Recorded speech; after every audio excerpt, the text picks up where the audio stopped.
প্রান্তিক পর্যায়ে স্বাস্থ্যসেবা আরও উন্নত করতে সংসদ সদস্যদেরকে নিজ নিজ এলাকার সরকারি হাসপাতালে গিয়ে চিকিৎসা নেওয়ার আহ্বান জানিয়েছেন স্বাস্থ্যমন্ত্রী ডাক্তার সামন্তলাল সেন।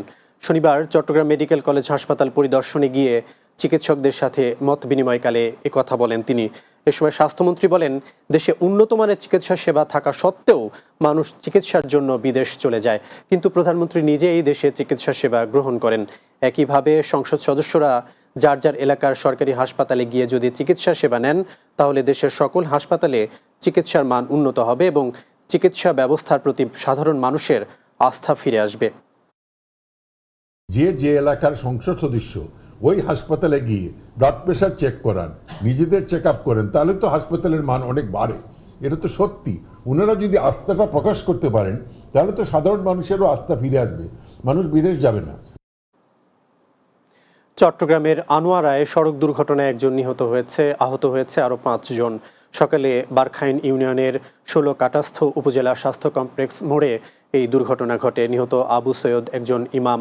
তিনি উপজেলার বরুমচড়া ইউনিয়নের মরহুম আহমেদ নবীর ছেলে। আহতরা হলেন হাসান, গোলতাজ, রোজে সুলতানা ও নাজমা। উপজেলা স্বাস্থ্য ও পরিবার পরিকল্পনা কর্মকর্তা ডাক্তার মোহাম্মদ মামুনুর রশিদ বলেন, দুর্ঘটনায় আহত 5 জনকে চিকিৎসা দিয়ে ডিসচার্জ করা হয়েছে। চট্টগ্রামে গাউসে জামান আল্লামা তৈয়ব শাহ স্মারক আলোচনা সভা অনুষ্ঠিত হয়েছে। গাউসিয়া কমিটি বাংলাদেশ কেন্দ্রীয় পরিষদের উদ্যোগে চট্টগ্রাম প্রেস ক্লাবে এই সভা অনুষ্ঠিত হয়। সংগঠনের চেয়ারম্যান পিয়ার মোহাম্মদ কমিশনারের সভাপতিত্বে এতে প্রধান অতিথি ছিলেন চট্টগ্রাম বিশ্ববিদ্যালয়ের উপাচার্য প্রফেসর ডক্টর মোহাম্মদ আবু তাহের। এছাড়া দৈনিক আজাদির সম্পাদক, স্বাধীনতা পদকপ্রাপ্ত এম এ মালেক, চট্টগ্রাম কলেজের প্রিন্সিপাল প্রফেসর মোহাম্মদ মুজাহিদুল ইসলাম চৌধুরী ও মহাসচিব শাহজাদা ইবনে দিদার সহ অন্যরা উপস্থিত ছিলেন।